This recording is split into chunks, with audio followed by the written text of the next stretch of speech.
Well, good morning on this Thursday, the 19th of March. I just thought I should just update you on some of the latest measures that we have taken to try and combat the spread of the coronavirus. As you know, our government has just issued some statements concerning how we should try, as the nation of Botswana to prevent the spread of the coronavirus. And I believe they're doing the best they can under the circumstances. Those who have ignored the early warnings of, this coronavirus, and they've ignored the prevention methods that were put on, we have seen huge spikes of the virus, in those countries. And we thank God that so far there's no confirmed cases of coronavirus in Botswana, but it's not a cause for us to just relax and think we are safe. We need to make sure that we minimize any possibility of this virus going around the country. And I think the government is doing the best they can. And I believe that as the church, we should do our best to support them in their effort to curb the spread of the coronavirus. And so, as a church here in Mogotane AFM, under the guidance and the leadership of our executive council, we have also decided to adhere to the preventative measures that have been taken to try and curb the spread of this disease. And, as a church, in times like this, people are desperate. There's a desperation in the hearts of people for a solution, for some form of intervention. And of course, people would like some spiritual intervention in their issues, prayer, and all of that. And that is why we believe that it is very important that we continue as a church to do our best to support the government in their effort to try and contain the disease. But not only that, we also believe that we are also responsible as the church to try and encourage people during this time of desperation, panic, and fear, that we should be seen, not to be running away, but also to be saying to people, look, we are in this together, and we are going to make sure that even after this coronavirus is gone, we have actually stood with you during the difficult times and being available for you to help you during this time. And of course, it puts us at risk as pastors, as doctors, nurses. We come in contact with people who actually need help, and among those, there's a high risk that one of those who may need your help may be having this coronavirus, and therefore you're putting your life at risk. And what this means is that we must all be very careful about how we deal with things. That is why, we have taken seriously the issue of washing hands. If you look at my hands, they're all dry now. From all the washing of hands that I've been doing. I have some, hand sanitizers, all kinds, serious alcohol, rubbing on of hands. Not because I don't have faith, but because I think as a responsible citizen, we must do everything we can to make sure that we prevent the spread of this virus. It will be sad for it to be spreading from church, and really it will make us look like we are irresponsible leaders in the nation.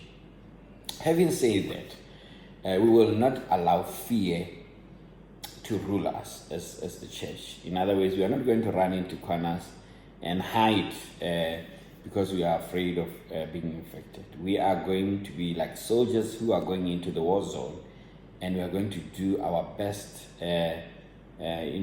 wisely to support those who are going through this difficult time. Human contact is a very important thing.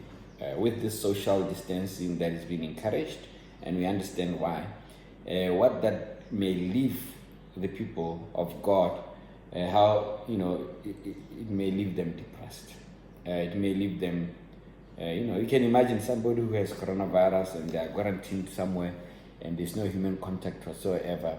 That has a way of affecting them emotionally, spiritually. And so it is a time where the church must be looking for opportunities to go and encourage those people, to go and pray for those people. Of course, taking the right measures. In our church here in Mogoditsani, on average, we have 1,000 people every Sunday or more.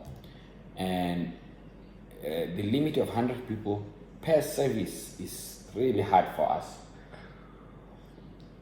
Because what it means is that if we were to cater for 100 people every service, that means we must run at least 10 services on a Sunday, which is a little bit, too much. But we have come up with measures to try and at least make sure that we are available for those who may need fellowship. And we must understand that during a time like this, some people may just decide to stay home, and we respect that. And so what we have done is that we have decided that we will make sure that we stream all of our services so that those who are at home and for their own protection and their families may not want to really take the risk of going out in the public, they'll still be able to get service at home through Facebook, through YouTube, in all of the Sunday services. We may add more streaming maybe during the week, because we believe that in times like this, we really need to encourage people as much as possible, to teach them the way. The church must be the hope of the people. We must be able to stand in the gap in times like this and be there like the doctors. If the doctors were to close hospitals, and you can imagine, and we are like doctors in that way. And so we will continue to serve God's people, sacrificing ourselves in many ways to make sure that we do what needs to be. It's very, very important. It's very, very critical for the survival of our nation, for our people. And so this is what we will do. And in Mogoditsani AFM, we've decided to have services as in the following manner. From 7 o'clock to 8:15 will be the first service. And then from 8:30 to 9:45 will be the second service. From 10 o'clock to 11:15 will be the third service. And then from 12 to 1:15 will be the fourth service. And then from 1:30 to 2:45 will be the fifth service. It's almost like all of those are morning services. And if you look at them, the time for each service is just over 1 hour, and then the next service starts. And some who have been seeing this, they've been asking, how are you going to manage the numbers to make sure that we don't have too many people coming into one service? It's very difficult to manage that, because you never know how people will behave. So because the services between the services, the time between the services is not that much, and also we have limited our services to almost 1 hour, we believe that people will be able to wait for the next service if they come in between the services, and if we already have enough people inside the church. And so they will be able to wait for the next service. And then, of course, we have the youth church, which will continue, but this time it will be from 3 to 5.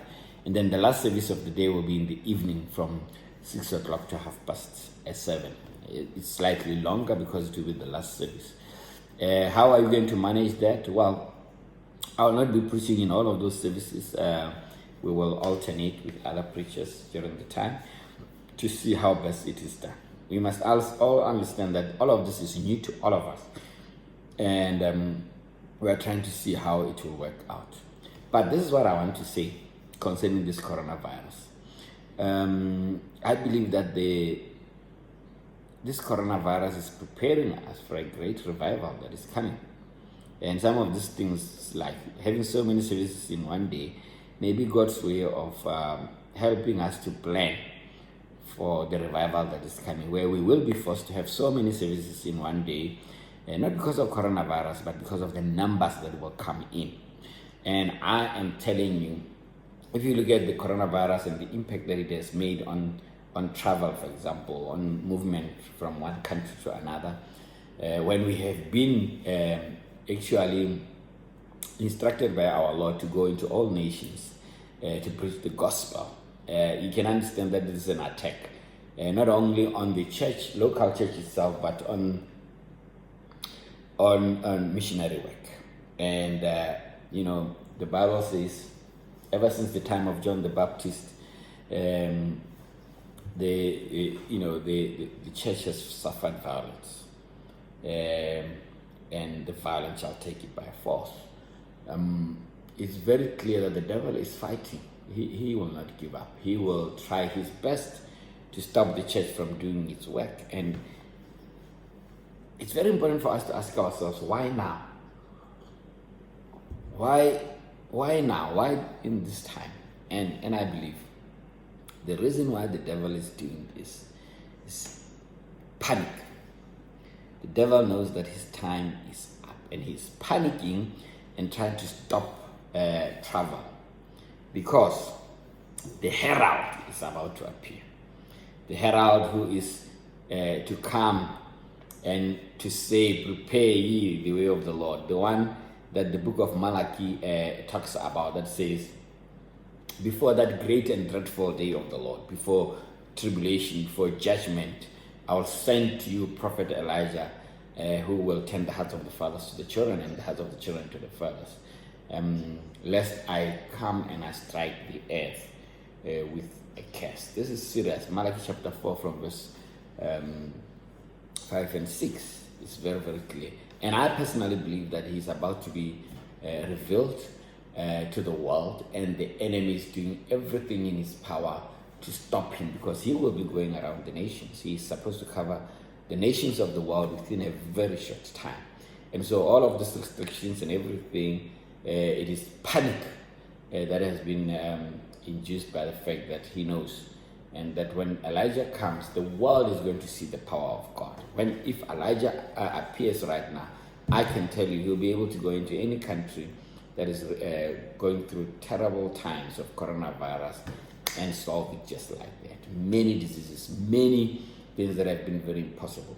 And so I want to encourage Christians to pray. Do not stop preaching the gospel.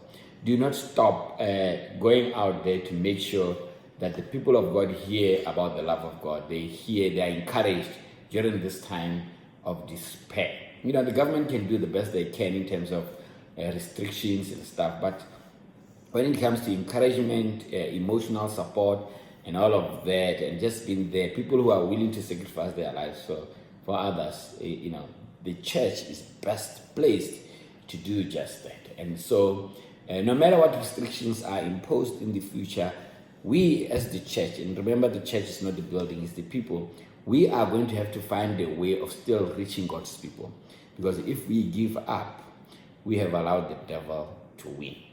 May the Lord bless you. May he give you strength during this time, so that even as this thing passes, you may look back and say, I remained a soldier even at very difficult time. The Lord bless you. Those of you who can come to church, see you on Sunday. Those of you who are comfortable in the comfort of your own home, we will see you through your phone, your TV, whatever you are using to stream. The Lord bless you. We will not give up. We will not be discouraged. We will not fear. God is with us. Thank you so much. God bless you.